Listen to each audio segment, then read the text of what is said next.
بسم اللہ الرحمن الرحیم الحمد للہ رب العالمین الصلاۃ والسلام علی خاتم النبیین صلی اللہ تعالی علی حبیبہ محمد وعلی آلہ وسلم۔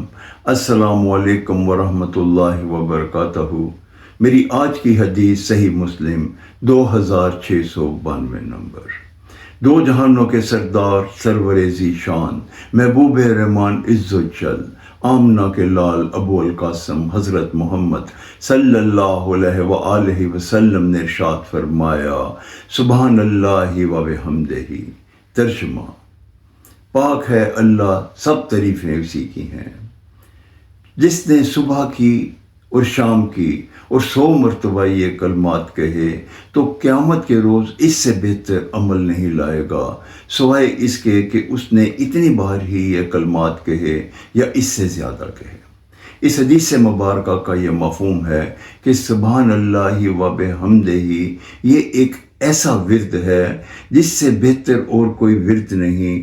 اس کے اگر کسی نے دن میں صبح شام 100 دفعہ سبحان اللہ و بحمدہ کا ورد کیا تو یہ اس کے لیے بہت وزنی ہوں گے۔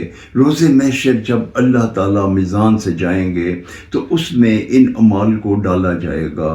اللہ تعالیٰ قرآن مجید میں فرماتے ہیں کہ اعمالوں کا وزن ہوگا، اور یہ جو اگر بندہ 100 مرتبہ کہہ لیتا ہے، اس کے علاوہ کوئی بھی ورد کرتا رہے، اس حدیث مبارکہ کے مطابق کہ اس سے بہتر کوئی عمل نہیں ہے، یا تو 100 مرتبہ کہے یا اس سے زیادہ جتنی مرتبہ بھی آپ اس عمل کو کریں گے اس کا وزن اتنی زیادہ ہوگا، اور وہ آپ کے اعمال کے وزن کو وزنی کر دے گا، اور جس کے اعمال کا وزن کا پلڑا بھاری ہوگا اس کو وہاں پہ نجات مل جائے گی اور اس کا ٹھکانہ جنت ہوگا۔